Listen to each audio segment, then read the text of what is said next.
Em nome do Pai, do Filho e do Espírito Santo. Amém. Ave Maria, cheia de graça, o Senhor é convosco. Bendita sois vós entre as mulheres. Bendito é o fruto do vosso ventre, Jesus. Santa Maria, Mãe de Deus, rogai por nós, pecadores, agora e na hora de nossa morte. Nossa Senhora do Perpétuo Socorro, rogai por nós. Santa Inês, Rogai por nós. vamos ainda em pé ouvir a tradução do Evangelho da missa de hoje.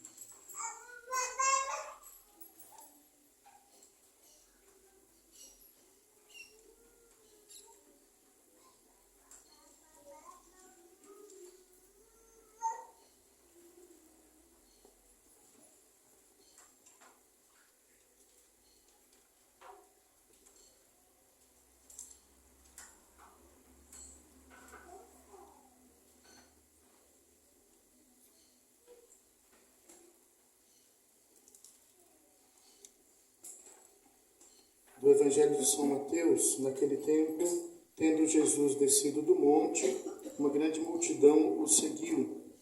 E eis que, aproximando-se um leproso, o reverenciava, dizendo: Senhor, se tu queres, pode limpar-me. Jesus, estendendo a mão, tocou, dizendo: Quero, ser limpo. E logo ficou limpo da sua lepra. E Jesus disse-lhe: Vê, não o digas a ninguém, mas vai, mostra-te ao sacerdote e faz a oferta que Moisés ordenou para lhe servir de testemunho. Tendo depois entrado em Cafarnaum, aproximou-se dele um centurião, fazendo-lhe uma súplica e dizendo: Senhor, o meu servo jaz em casa paralítico e sofre cruelmente. Jesus disse-lhe: Eu irei e curá-lo-ei. Mas o centurião, respondendo, disse: Senhor, eu não sou digno de que entreis na minha casa. Dizei, porém, uma só palavra, e o meu servo ficará curado. Pois também eu sou um homem sujeito a outro, tendo soldados às minhas ordens, e digo a um vai, e ele vai, a outro vem, e ele vem. E ao meu servo faze isto, e ele o faz. E Jesus, ouvindo isto, admirou-se e disse para os que o seguiam: Em verdade vos digo, não encontrei uma fé tão grande em Israel. Digo-vos, pois, que hão de vir muitos do Oriente e do Ocidente, e hão de sentar-se com Abraão, Isaque e Jacó no reino dos céus, enquanto que os filhos do reino serão lançados nas trevas da noite, onde haverá choro e ranger de dentes. Então disse Jesus ao centurião: Vai, e seja-te feito conforme creste. E naquela mesma hora ficou curado o servo. Este é o Evangelho para esse terceiro domingo, depois da Epifania. Podem sentar-se.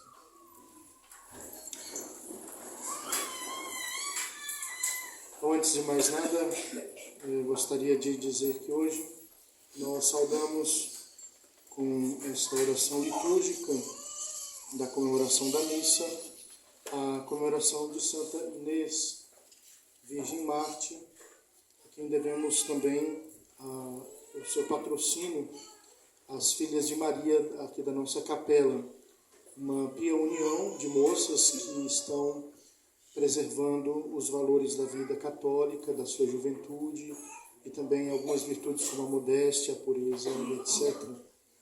A vida de oração. E isso é muito importante. Hoje nós temos algumas das Filhas de Maria aqui.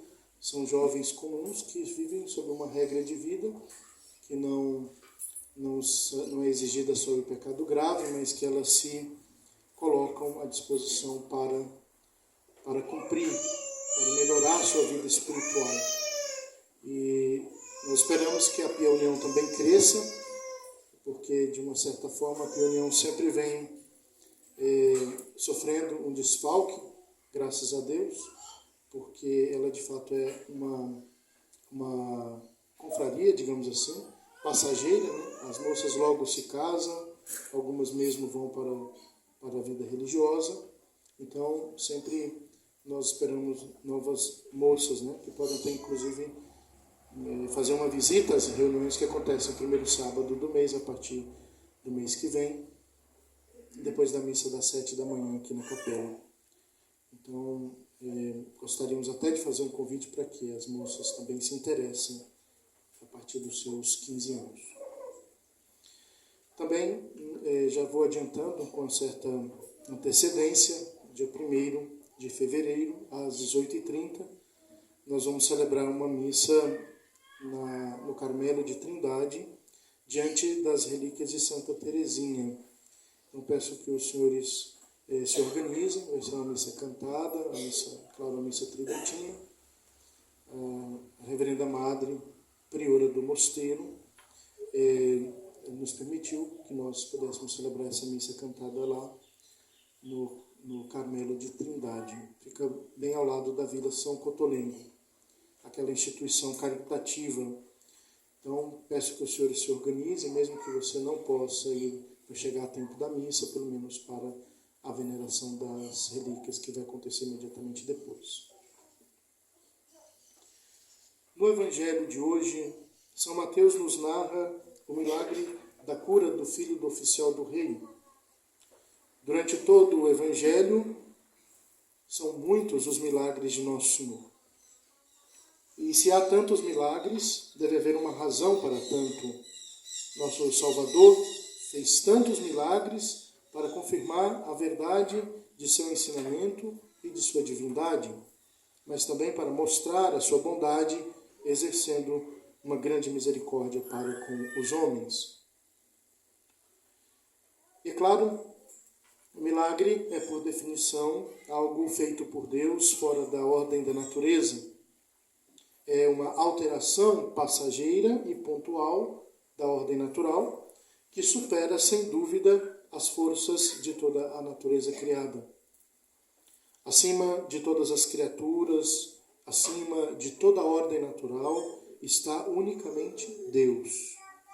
Assim, onde há um verdadeiro e autêntico milagre que altere a ordem natural, devemos concluir que ali está Deus, agindo diretamente por si ou por meio de uma criatura.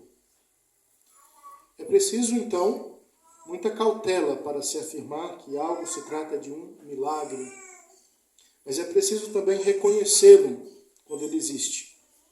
E no caso de Nosso Senhor, isso é evidente. Ele fala e os cegos veem, os surdos ouvem, a língua dos mudos se desata, os paralíticos andam, as enfermidades desaparecem num instante. Os que acabam de morrer voltam à vida, os que já estavam sendo levados para o sepulcro saem do caixão, os que enterrados depois de alguns dias e já com mau cheiro característico se levantam e saem de seu túmulo. O mar e as chuvas obedecem à voz de Cristo. Naturalmente falando, tudo isso é impossível. Realizar tais obras pelas simples palavras ou por um simples gesto, ou utilizando meios desproporcionais, como um pouco de saliva, de terra misturados, é impossível a toda e qualquer criatura.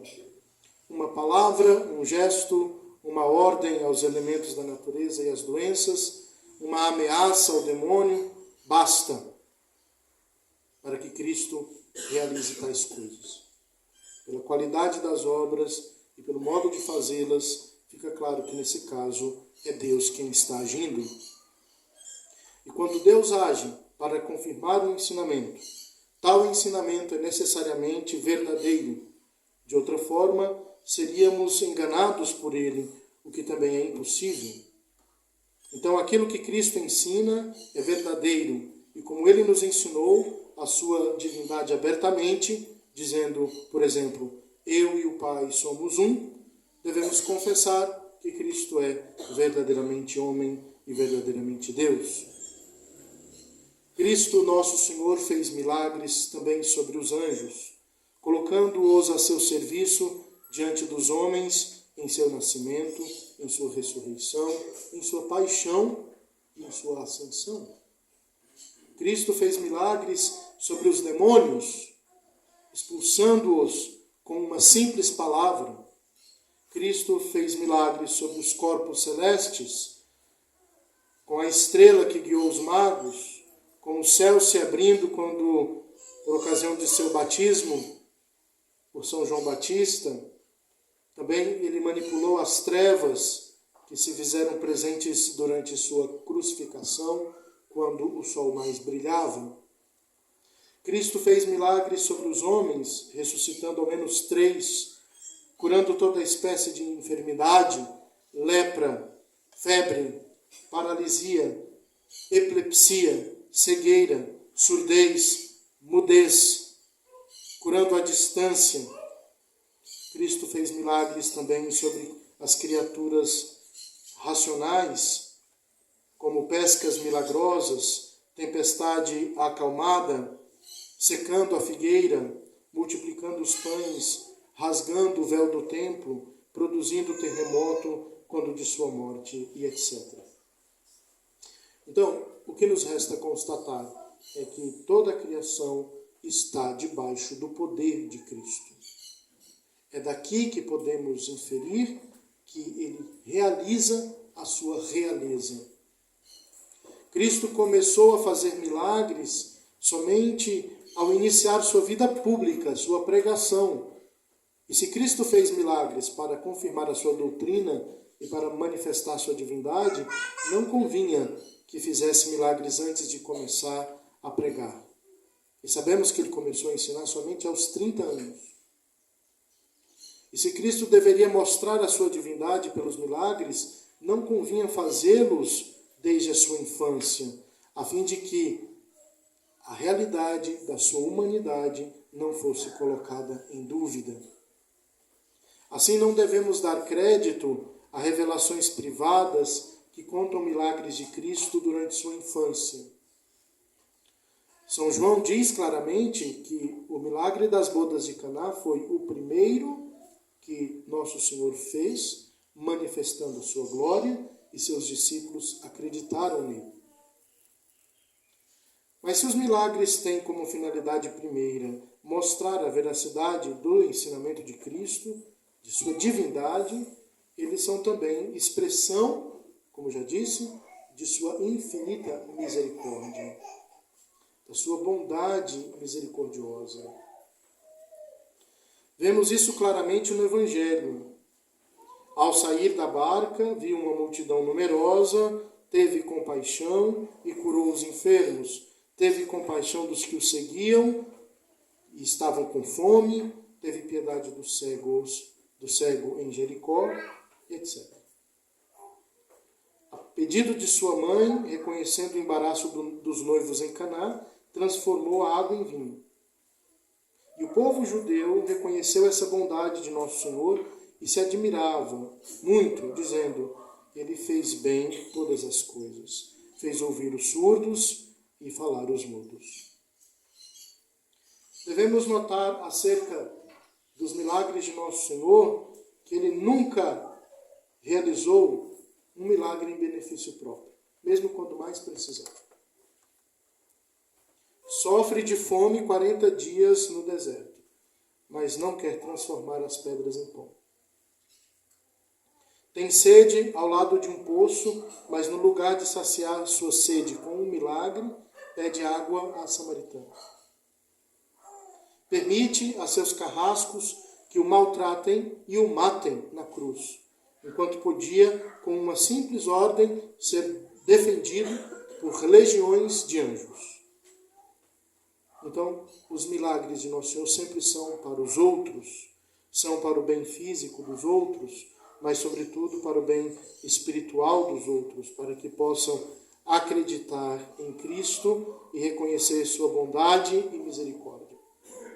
Devemos destacar também que Cristo nunca operou milagres supérfluos ou por um simples capricho.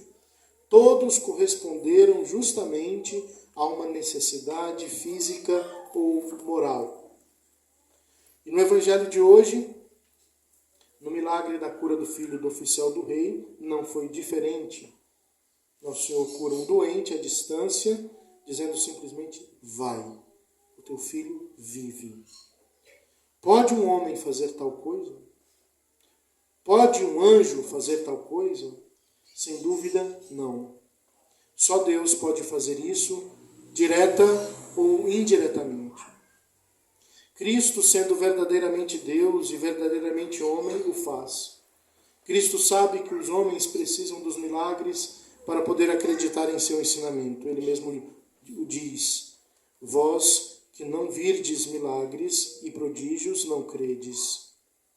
Todavia, há um limite para os milagres, pois uma vez realizado um número suficiente para comprovar a veracidade do ensinamento, já não são mais necessários. Hoje, os milagres já não são necessários, embora ainda existam muitos, em particular nas aparições de Lourdes e na cidade de Lourdes, na França.